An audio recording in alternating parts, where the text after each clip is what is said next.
샬롬. 레위기 강의 쉬운 번째 찬송 240장 찬양합니다.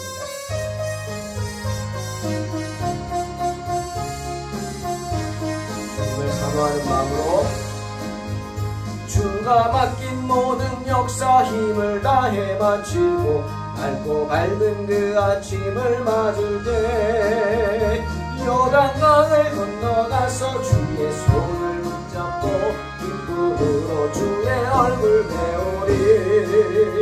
나의 주를 나의 주를 내가 그의 곁에 서서 배우며 나의 주를 나의 주를 손에 못자국을 모아 알겠네. 하늘나라 올라가서 주님 앞에 절하고 온유하신 그 얼굴을 배울 때 있을 것을 예비하신 크신 사랑 고마워 나의 주께 기쁜 찬송 드리리. 아멘. 나의 주를 내가 그의 곁에 서서 배우며 나의 주를 손에 못자국을 모아 알겠네. 이 세상을 일찍 떠난 사랑하는 성도들 나를 맞을 준비하고 있겠네.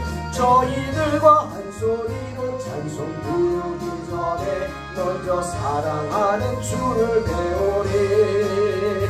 나의 주를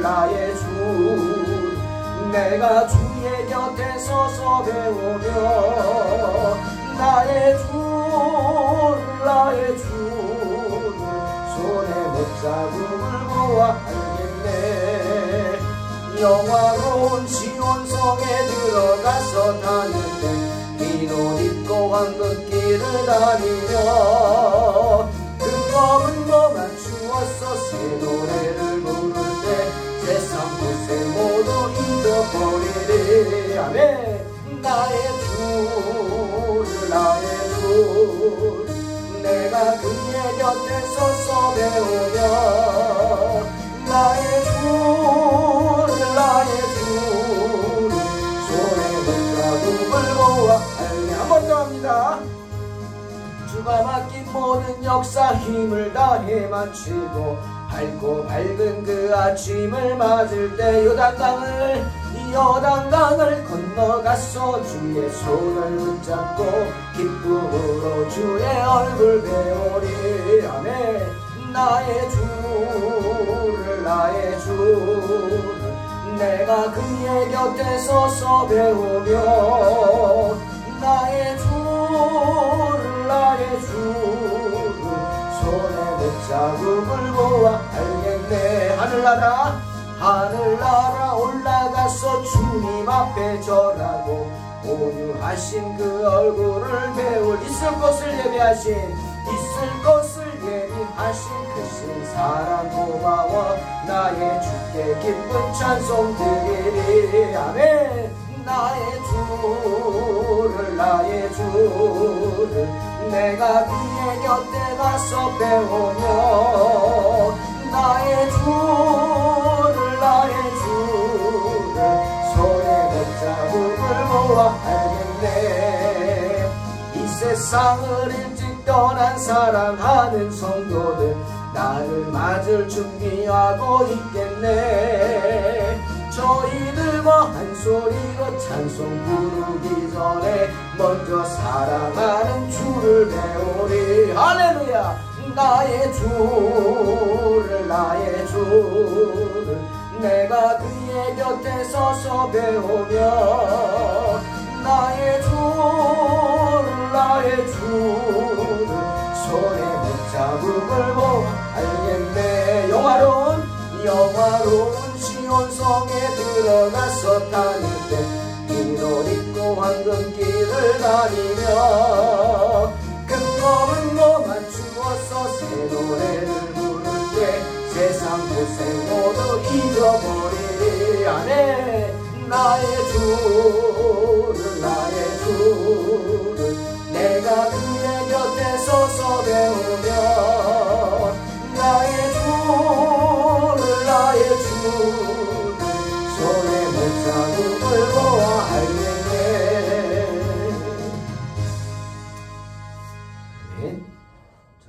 찬양 좋아합니다. 이 찬양에서 분명히 있을 곳을 예비하신다 했습니다. 천국 가면 집 걱정 안 해도 될 줄로 믿습니다. 아멘. 레위기 16장 5절 14절 봉독합니다. 이스라엘 자손의 회중에게서 속죄 제물로 삼기 위하여 순염소 2마리와 번제물로 삼기 위하여 순양 1마리를 가져갈지니라. 아론은 자기를 위한 속죄제에 숫송아지를 드리되 자기와 집안을 위하여 속죄하고 또 그 2 염소를 가지고 회막문 여호와 앞에 두고 2 염소를 위하여 제비 뽑되 한 제비는 여호와를 위하고 한 제비는 아사셀을 위하여 할지며 아론은 여호와를 위하여 제비 뽑은 염소를 속죄제로 드리고 아사셀을 위하여 제비 뽑은 염소는 산채로 여호와 앞에 두었다가 그것으로 속죄하고 아사셀을 위하여 광야로 보낼지니라. 아론은 자기를 위한 속죄제에 숫송아지를 드리되 자기와 집안을 위하여 속죄하고 자기를 위한 그 속죄제에 숫송아지를 잡고 향로를 가져다가 여호와 앞 제단 위에서 피운 불을 그것에 채우고 또 곱게 간 향기로운 향을 2 손에 채워가지고 휘장 안에 들어가서 여호와 앞에서 분향하여 향연으로 증거계 위 속죄소를 가리게 할지니 그리하면 그가 죽지 아니할 것이며 그는 또 숫송아지의 피를 가져다가 손가락으로 속죄소 동쪽에 뿌리고 또 손가락으로 그 피를 속죄소 앞에 7번 뿌릴 것이며. 아멘.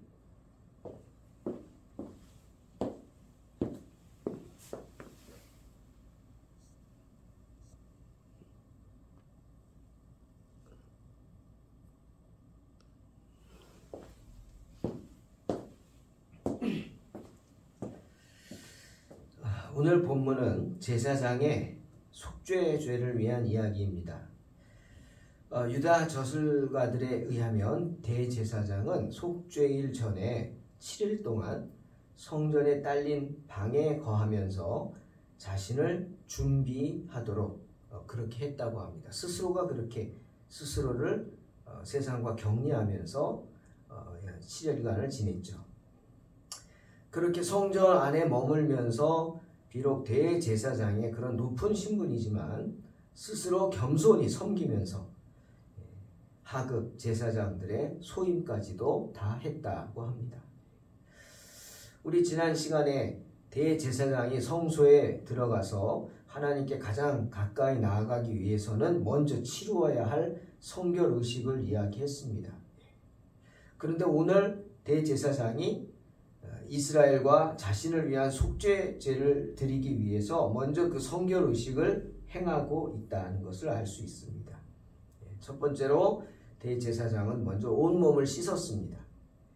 그리고 옷을 갈아입고 또 손발을 특별히 또 씻습니다. 그래서 평상시 드리는 아침 제사를 매우 일찍 일어나서 드리죠. 그러면서 그날의 직무를 시작합니다. 출애굽기 29장에 보면 제사장의 이러한 이야기가 나옵니다.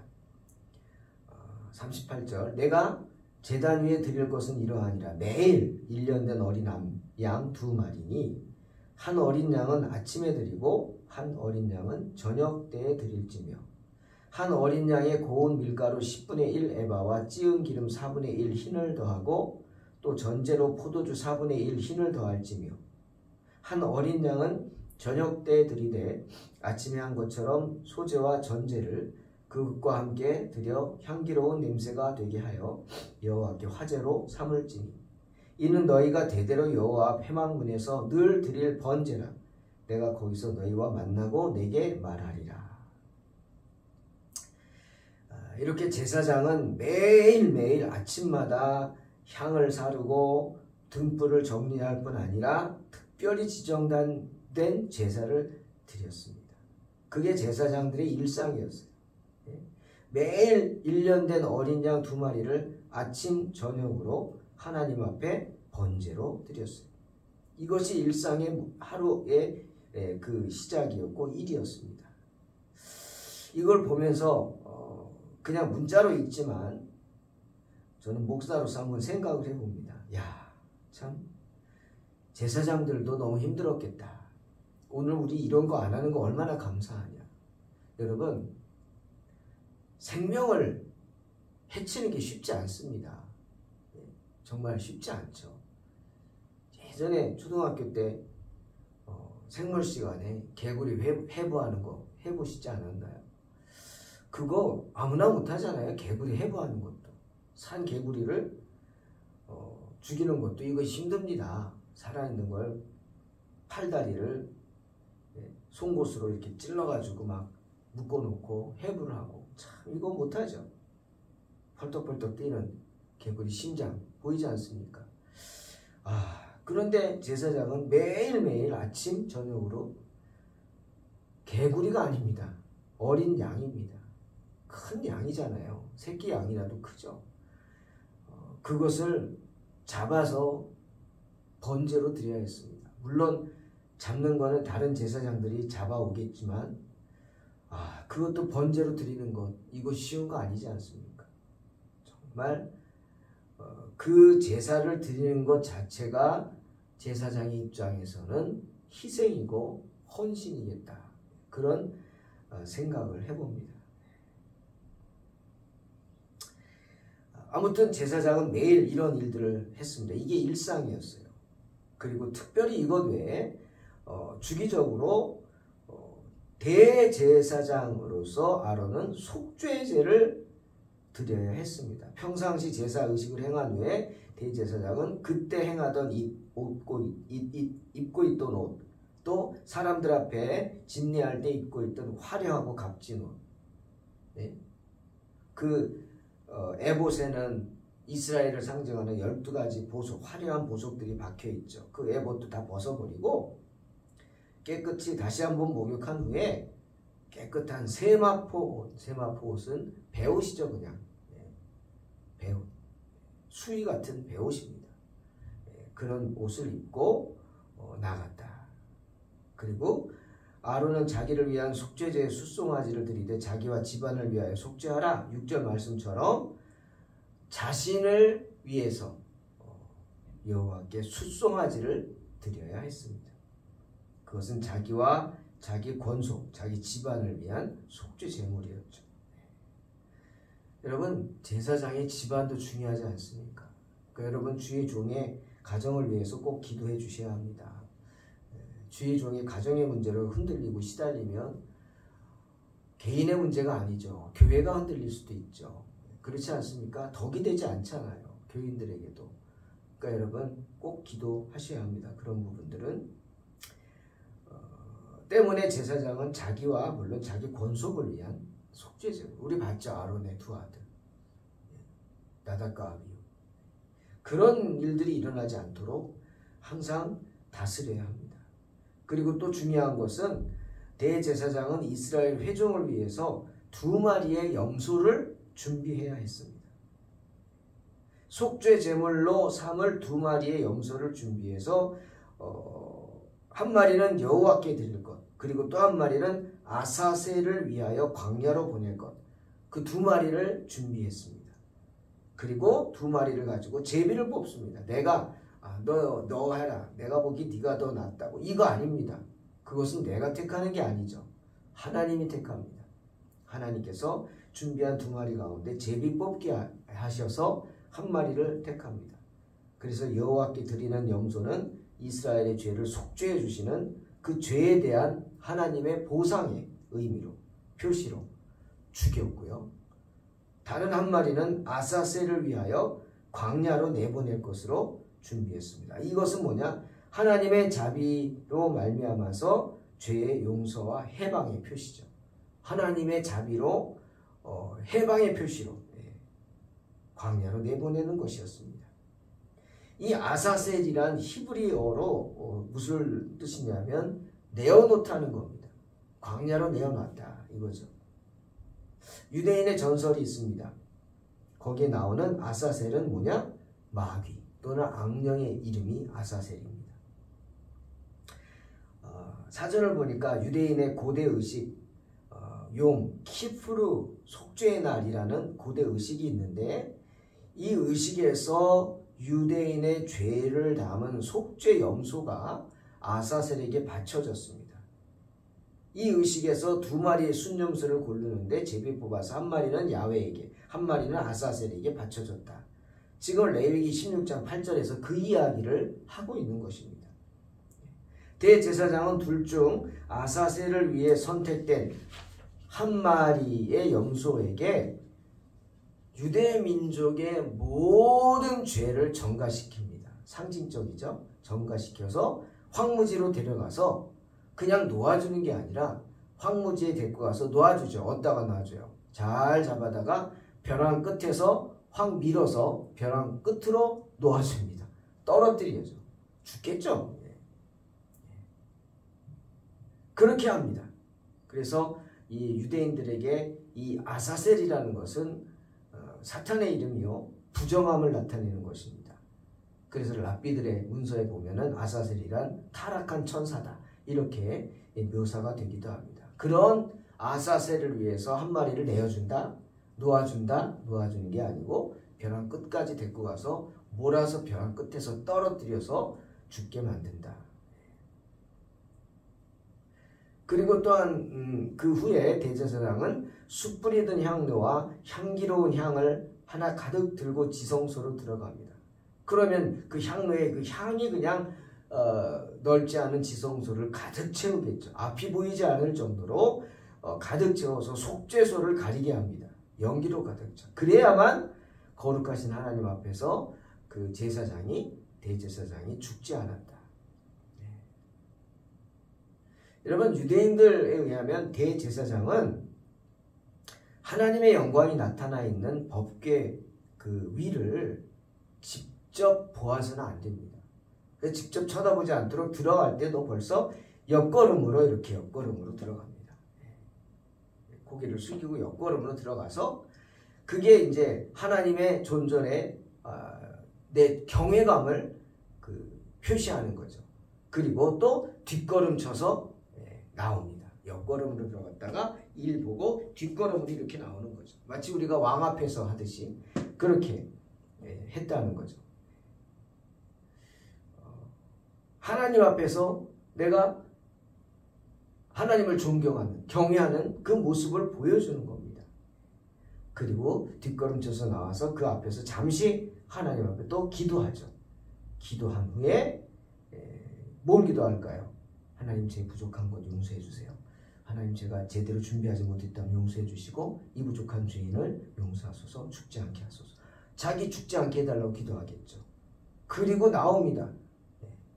만약 그게 마음에 안 들면 그 안에서 쓰러져 죽겠죠. 하나님의 거룩하심 앞에서.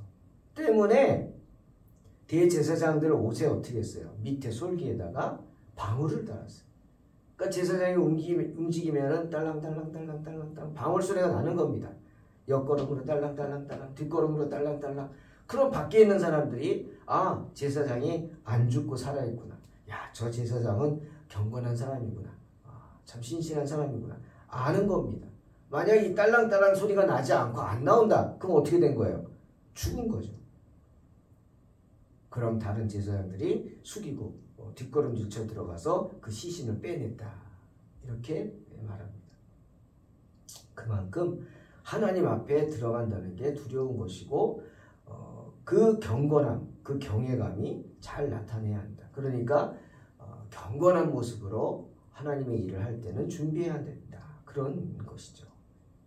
그러고 나서 나오면 대제사장은 또 한 번 들어갑니다. 이때는 숫송아지, 그 번제로 드렸던 숫송아지의 그 피를 가지고 들어가서 지성소 안에 이미 향연으로 가득 차 있어 앞이 안 보이죠. 그 속죄소 쪽을 향해서 손가락으로 그 피를 묻혀서 뿌립니다.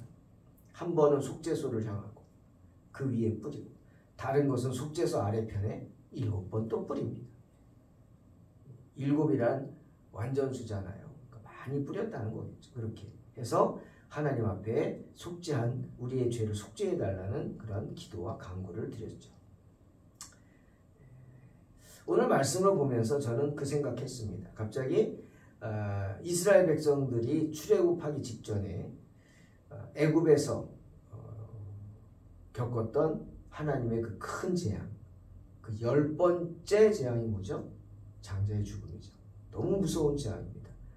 초태생은 물론이고 사람은 물론이고 초태생의 사람은 물론이고 짐승까지 다 죽어요. 사람이고 짐승이고 처음 난 것은 다 죽여버립니다. 죽음의 사자가. 그렇게 애굽 온 땅을 휩쓸게 하는 무서운 재앙이에요. 예외는 없어요. 애굽에만 죽는 거 아니에요. 이스라엘 백성들은 죽습니다. 예? 이스라엘 백성들의 가축도 예외가 없어요. 다 죽습니다. 이게 장자의 죽음의 재앙입니다. 그런데 왜 하나님께서 애굽의 재앙을 10개 내릴 때 피, 개구리, 이 재앙, 세 번째 재앙까지는 애굽과 이스라엘 모두 고통당했어요. 그런데 네 번째 재앙, 파리 재앙부터는 고센 땅에 이스라엘 백성들이 고센 땅에 살잖아요. 그 고센 땅에는 파리 재앙부터는 임하지 않게 했어요.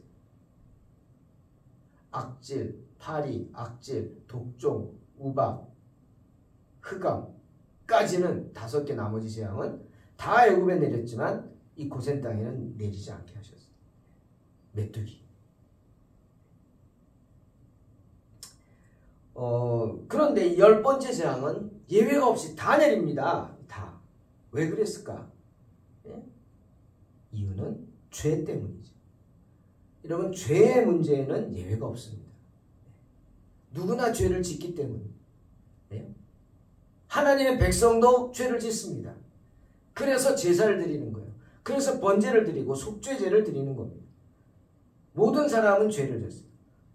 모든 사람이 죄를 범하였음에 하나님의 영광에 이르지 못한다. 성경에 분명히 말하지 않습니까? 때문에 그 죄의 문제를 해결해야 합니다. 그렇다고 다 죽게 할 수는 없잖아요. 당신의 백성도. 그래서 애굽인들이 아니라 하나님의 백성들에게 말씀하십니다. 이제 죽음의 사자가 임해서 초태생은 다 죽을 거다. 만약 그 재앙을 면하기를 원한다면 이렇게 해라 하고 말한 게 유월절 어린 양입니다.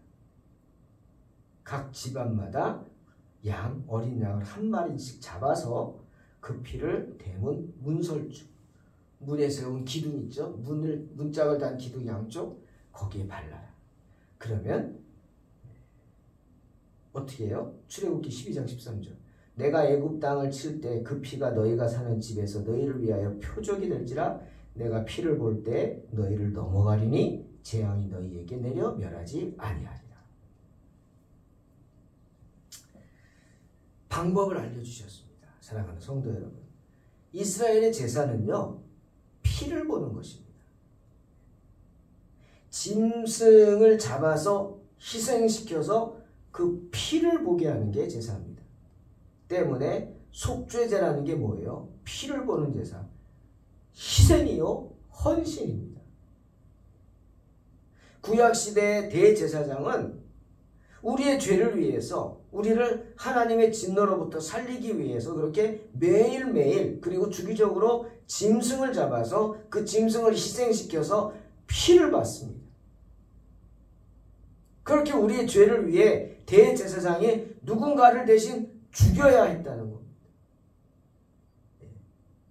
그런데 오늘날 어떻습니까? 때문에 히브리 13장 11, 12절 중요한 말씀이에요. 이는 죄를 위한 짐승의 피니 대제사장이 가지고 성소에 들어가고 그 육체는 영문 밖에서 불사름이라.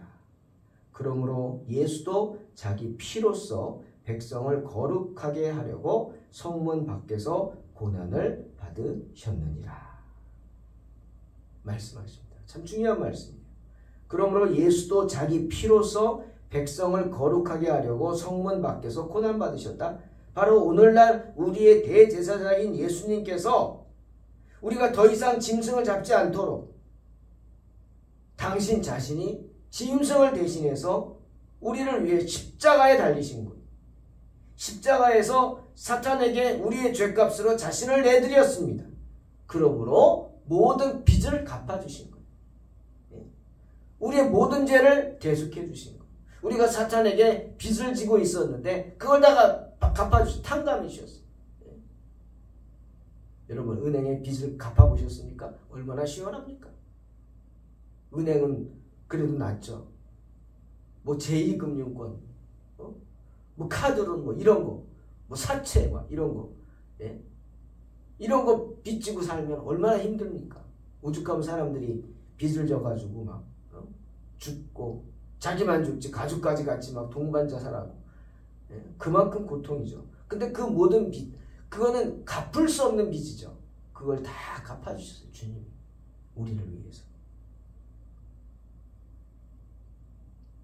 뭡니까? 십자가 은혜죠. 때문에 바울도 로마서 3장에서 이렇게 말씀한 23, 24 모든 사람이 죄를 범하였음에 하나님의 영광에 이르지 못하더니 그리스도 예수 안에 있는 속량으로 말미암아 하나님의 은혜로 값없이 의롭다 하심을 얻은 자 되었느니라.